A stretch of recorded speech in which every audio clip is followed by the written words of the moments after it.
அனைவருக்கும் வணக்கம். இந்த வீடியோவில் நம்ம எதை பற்றி பார்க்க போகிறோம்னா, ஏணி மேலே ஏறி பெயிண்ட்டை வந்து நம்ம எப்படி அடிக்கணுன்றதை பற்றி பார்க்க போகிறோம்.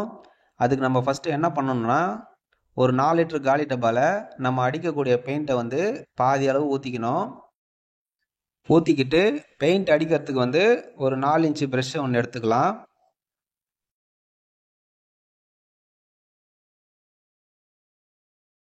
அடுத்ததாக வந்து ஏணியில் வந்து நம்ம பெயிண்ட் டப்பாவை மாற்றுறதுக்கு ஒரு எஸ் கம்பி தேவைப்படும். இந்த எஸ் கம்பியை வந்து நம்ம தான் கையில் வளைச்சி ரெடி பண்ணி வச்சுக்கணும். இது வந்து 8 mm ராடு. கைலாங்கல்ல கேட்டால் இந்த ராடு வந்து தனியாக கிடைக்கும். ஏணி மேலே நம்ம ஏறத்துக்கு முன்னாடி ஏணி வந்து வழுக்காமல் இருக்கிறதுக்காக ஏணியோட அடிபாட்டத்தில் ஒரு மண் மூட்டை ஒன்று போட்டு வச்சுக்கணும். ஒரு மண் மூட்டையே கரெக்டாக இருக்கும். ஒரு மூட்டை வந்து நம்மளுக்கு ஸ்ட்ராங்காக இல்லாத மாதிரி உங்களுக்கு தோணுச்சுன்னா 2 மூட்டை கூட போட்டுக்கலாம். இதில் வந்து ஆள் பிடிக்க வேண்டிய அவசியம் இருக்காது. மூட்டையை போட்டுட்டு நம்மளே ஏணி மேலே ஏறி ஈஸியாக பெயிண்ட் அடிச்சுக்கலாம். ஏணி மேலே ஏறும்போது காலில் வந்து நம்ம செருப்பு போட்டுக்கின்னு ஏறணும். ஏன்னா ஏணியில் வந்து நம்ம ரொம்ப நேரம் நின்று பெயிண்ட் அடிக்கிற மாதிரி இருக்கும். கால் அப்போ தான் வலிக்காமல் இருக்கும். ஸோ அதுக்காக வந்து நம்ம காலில் வந்து செருப்பு போட்டுன்னு ஏறுனா ரொம்ப நேரம் நின்று நம்மளால் பெயிண்ட் அடிக்க முடியும். ஏணி மேலே ஏறிக்கிட்டு பெயிண்ட் டப்பாவை நமக்கு வந்து கைக்கு எட்டுற தூரத்தில் வந்து நம்ம டப்பாவை மாட்டிக்கணும். இந்த வீட்டோட ஹைட்டு பார்த்தீங்கன்னா 14 அடி ஹைட்டு. இதுக்கு வந்து நம்மளுக்கு 12 அடி ஏணி இருந்தால் கரெக்டாக இருக்கும்.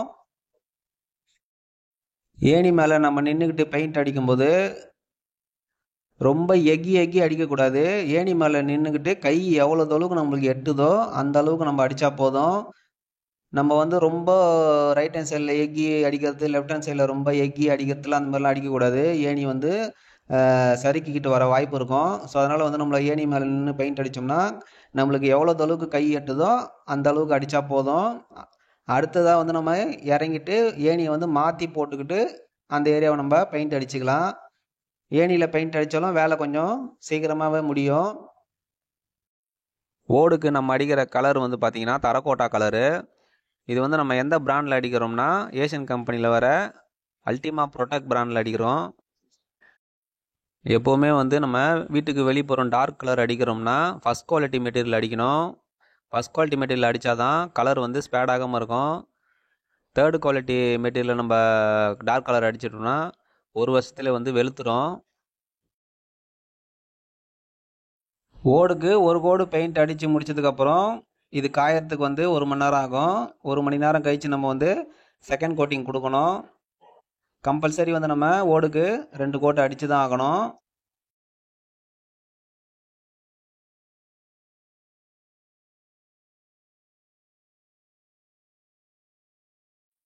ஓகே ஃப்ரெண்ட்ஸ், ஏணி மேலே ஏறி நம்ம பெயிண்ட் அடிக்கும்போது கொஞ்சம் ஜாகிரதையாக பெயிண்ட் அடிக்கணும்.